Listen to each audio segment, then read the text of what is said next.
Video देख के नहीं होगा ज्ञान। वीडियो माध्यम है ज्ञान तक पहुंचने का, संकेत मात्र है। इसीलिए इसको दर्शन कहा गया। आपको दर्शन करना है ज्ञान का, सुनना नहीं है केवल। इसलिए मनन की श्रृंखला शुरू की थी कि मैं विषय दूंगा तो लोग बैठकर थोड़ा देखेंगे कि मैं जो लिख रहा हूं उसमें कितना सत्य है, कितना अपरोक्ष अनुभव से आया है, कितना वीडियो से आया है। वीडियो की आप सहायता ले सकते हैं देखने के लिए, वो इशारा करता है कि किस ओर देखना है। और यदि वीडियो से भी नहीं हुआ तो इसीलिए सत्संग, सत्संग में आकर अपना ज्ञान आप प्रकट करेंगे। यहाँ पर जो प्रश्नों के रूप में, आपकी इच्छाओं के रूप में हो सकता है, या कभी कभी शंका के रूप में भी हो सकता है कि आपने जो कहा था उस वीडियो में वो सही नहीं है, ये भी चलेगा। और मैं आपको वही दिखाऊंगा जो आप देख सकते हैं और जो मैं देख सकता हूँ, और कुछ नहीं। वो जो अज्ञान की धूल है वो मैं साफ करने का प्रयास करता हूँ, और कुछ नहीं करता मैं। कोई चमत्कार नहीं होगा, कोई आपको सिद्धि नहीं मिलेगी, आपका जीवन जैसा चल रहा है वैसा ही चलेगा।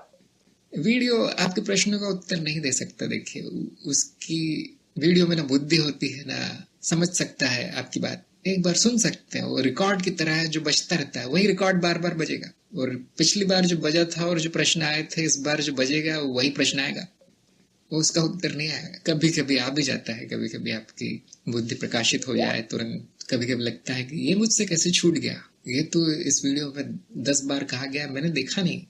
वो इसलिए नहीं दिखा था उस समय क्योंकि उस समय बुद्धि वहां तक पहुंची नहीं थी।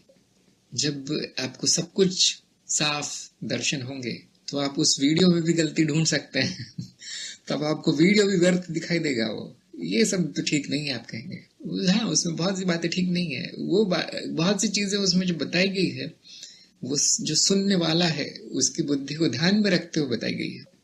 इसीलिए सत्संग है, क्योंकि सत्संग में यहाँ जीवंत प्राणी बैठा है जो आपके प्रश्न समझ सकता है। जितना आप अपने मन को खोलेंगे, प्रकट करेंगे अपनी, जैसे शशांक ने बताया मुझे कि मैं ये चाहता हूँ, मुझे ये ज्ञान हो गया है, वो ज्ञान हो गया है, लेकिन फिर भी मेरी इच्छाएं बची है, फिर भी मेरी ये समझ में नहीं आ रहा है। तो यदि ऐसा होता है तो फिर बहुत आसान रहता है मेरे लिए फिर अज्ञान दूर करना। केवल आप सुन लेंगे और मन ही मन समझ लेंगे कि अब मुझे सब आ गया है, उसको उस अज्ञान को प्रकट नहीं करेंगे तो वैसा ही रह जाएगा। इसीलिए जो लोग कहते हैं कि मुझे आपसे बात करनी है, तो मुझे बड़ी खुशी होती है कि हाँ चलो एक और जीव है, उसका ज्ञान दूर होने वाला है। फिर वो कैसा भी प्रश्न करे मैं उसका उत्तर देने का प्रयास करता हूँ। कुछ लोग यहाँ नहीं आना चाहते, वही यूट्यूब में ही संदेश भेजते रहते हैं कि अब ये बता दीजिए, अब वो बता दीजिए। फिर मैं उनसे कहता हूँ कि अब तो आ जाओ, अब तो सत्संग में आ जाओ।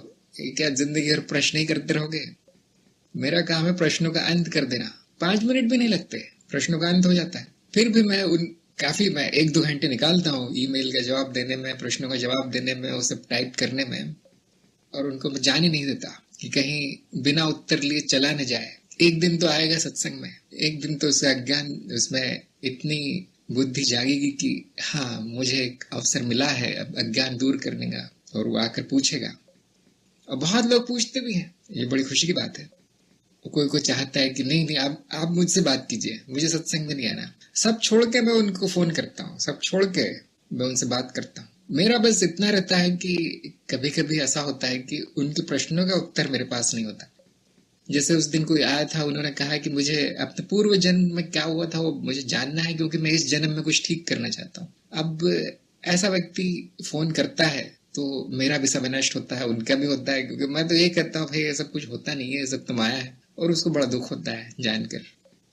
तो इसीलिए मैं पहले कहता हूँ पहले आ जाओ सत्संग में। आपके इस तरह के कोई प्रश्न हो जिसका कोई उत्तर ना हो, या जो ज्ञान मार्ग में ना के अंदर ना आता हो, तो आपका वही समाधान हो जाएगा। आपको पता चल जाएगा कि ये मार्ग मेरे लिए नहीं है, ये सत्संग मेरे लिए नहीं है, ये बोधि वार्ता, ये यूट्यूब चैनल मेरे लिए नहीं है। आपका समय नष्ट नहीं होगा। जो ज्ञान मार्ग में समर्पित हो गए हैं, जो सत्संग में आकर जिनका लाभ हुआ है, उन्हीं से मैं अक्सर बात करता हूँ। और फिर मैं सब कुछ छोड़कर, सारा काम छोड़कर मैं उनसे बात करता हूँ, क्योंकि मुझे एक वहां पर संभावना दिखाई देती है। तो ये सारी क्रिया है, ये सारी प्रक्रिया है अज्ञान दूर करने की। आप ध्यान दीजिए, आपको ये सब दिखाई देगा। यहाँ हो क्या रहा है, ये सब क्यों किया जा रहा है, ये ज्ञान क्यों दिया जा रहा है, ये सब आपको आपके सामने दिखाई देगा। और एक दिन आप भी स्वयं वही करेंगे।